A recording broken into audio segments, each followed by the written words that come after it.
This is Christopher Daniels, and the gospel according to the fallen angel says that you are watching DieHard Wrestling.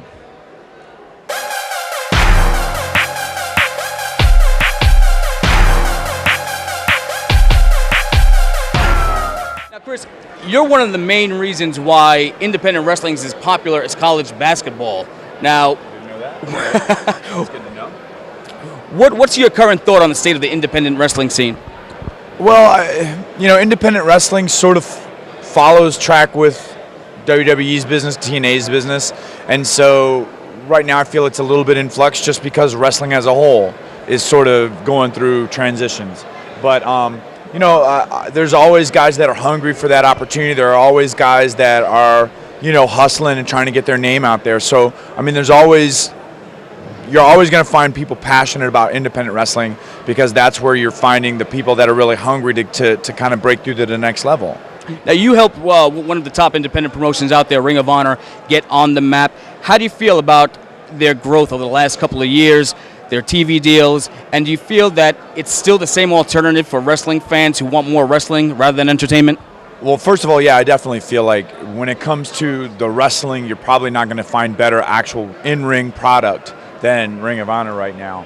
And I feel like the worst thing I could say about Ring of Honor is the guys, they get to a point where they're so successful that they get on the radar of WWE, they get on the radar of TNA, but to their credit, whenever somebody like a Samoa Joe or a CM Punk or a Bryan Danielson gets pulled, gets signed by WWE, gets signed by TNA, they've always managed to sort of land on their feet and start promoting the next star, whether that was Austin Aries or Tyler Black. And now that Tyler is signed with WWE, it'll be interesting to see who sort of steps up into that role and sort of fills the void that Tyler's going to leave when he goes. You've been with TNA just practically since day one. Now, has there ever been an opportunity or an offer from the WWE for you to compete for them? And if so, what led to you just turning it down? No, there was never really any specific opportunity given to me. I did a lot of dark matches back in the late 90s, even up until 2000 I did some stuff. But I feel like they had a set idea, and at a certain point I became someone who was sort of synonymous with independent wrestling, and they may have looked at that as a negative rather than a positive. I still feel like even today I feel like there are things that I could contribute to the WWE, but I don't know if I'll ever get an opportunity because of their mindset towards guys my size, guys my age, guys with my experience. I feel like they would rather take somebody fresh from a wrestling school or from their own stuff and try to put their time and effort into that person rather than take somebody who's been around the world, who's wrestled every type of wrestler, rather than try and take that person and sort of brand them as a WWE superstar. Are you afraid, had you ever had a contract with them or worked for WWE, that after you established the Fallen Angel brand on the independent circuit and through TNA, are you afraid that WWE might have changed that and discredited anything you had done in the past? No, I feel like, I would have been happy to do whatever they asked me because they're the WWE. And, I feel like if I had gone in with the same work ethic that I brought to TNA or brought to Ring of Honor, I would have succeeded if given an opportunity. But, like I said, it wouldn't have bothered me if they said, you can't be the Fallen Angel anymore, we're going to do this with you. Because in the end, I just did what I thought was best for me, but they have a broader scope of what they want to happen with their characters, with their product. And so, you put your faith in the hands of the people that are guiding that machine. And so I would have been happy to say, okay, I don't have to be the Fallen Angel anymore, that's fine with me. But until someone comes to me now and says, well, this is what we want to do with you, I'm back to being the Fallen Angel, and so far it's served me well to remain the character that I've been doing for the past 17 years. Now, you've been a TNA loyalist since day one. You were there from the days of the Asylum. Things have somewhat changed, creatively speaking.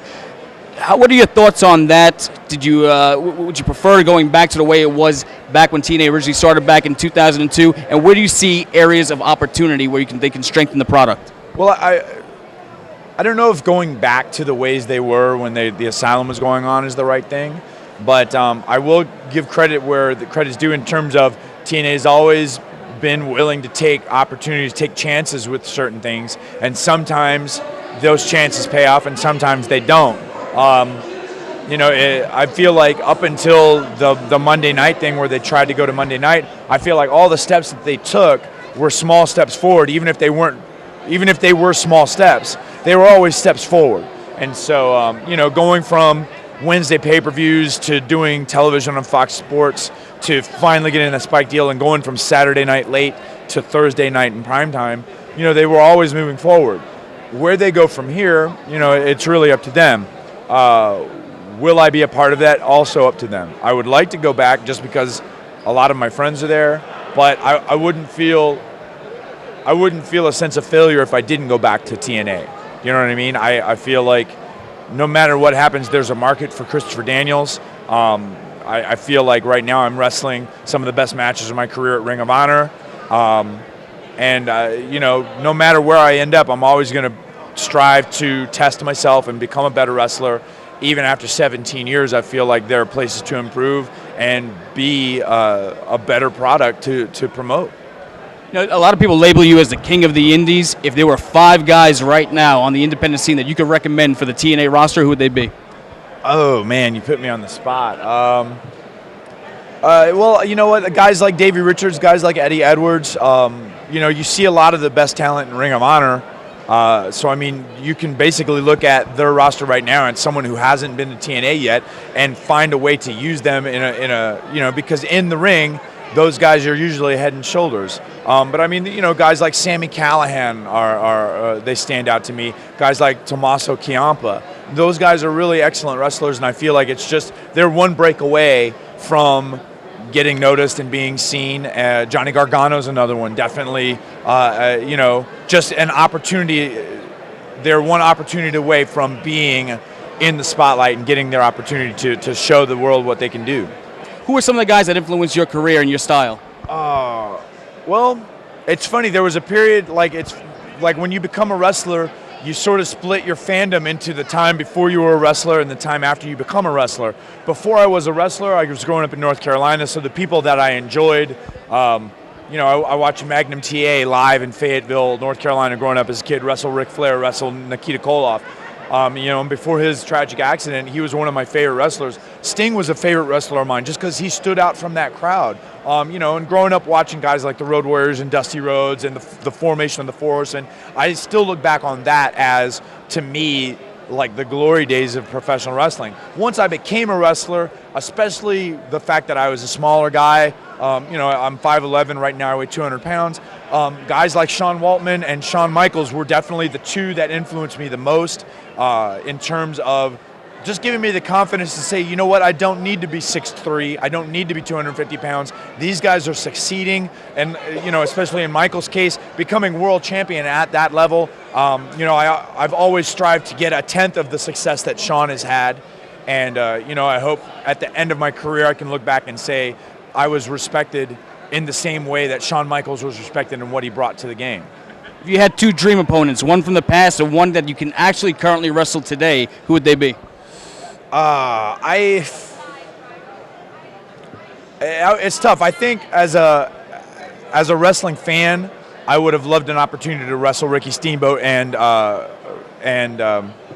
Shawn Michaels, just because growing up watching Ricky as much as I did, especially the series he had with Flair in the late '80s, he was one of my biggest, a big influence in terms of like technically what he brought to the ring. Also Shawn, like I said, someone I could wrestle today. I would love an opportunity to wrestle Chris Jericho.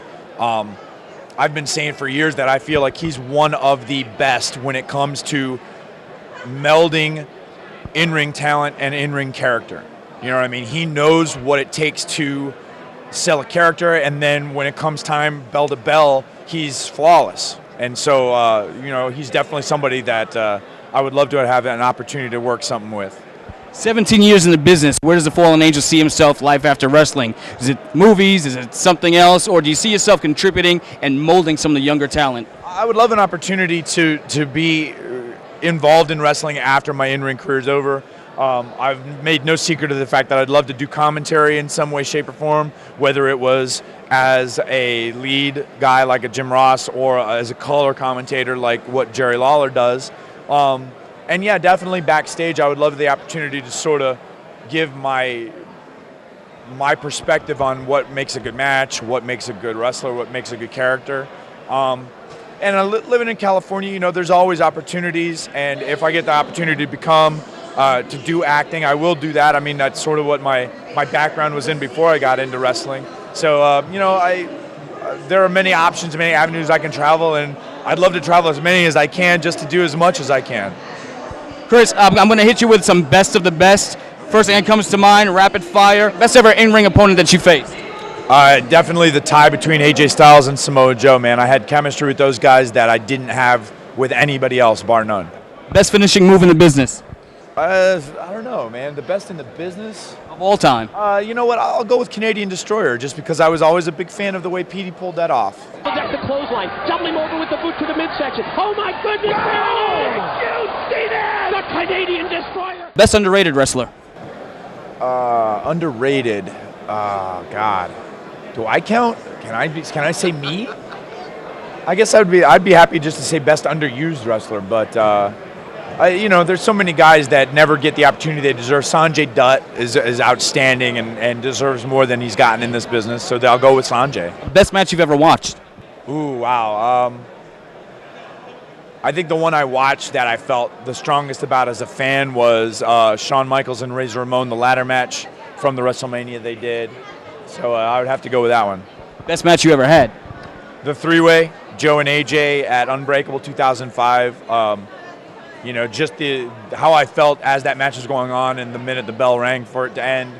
I haven't had that yet, and I strive to have that sort of response with what I do. Best friend in the business? The three guys we call ourselves the Triad, even though there's four of us. There's AJ Styles, Samoa Joe, and Frankie Kazarian. The three best friends I have in this business are those guys, and I hope to one day get a chance to share a locker room with them again. Last but not least, best Marvel comic made into a movie? Ooh, best Marvel comic movie. I will go with. I'd have to go with Iron Man. I really liked. I enjoyed all the X-Men stuff, but I think just because I didn't expect as much out of Iron Man as it gave, I'd have to go with that, man. Robert Downey Jr. Great. Chris, thank you for your time and best of luck. I appreciate it. Thank you.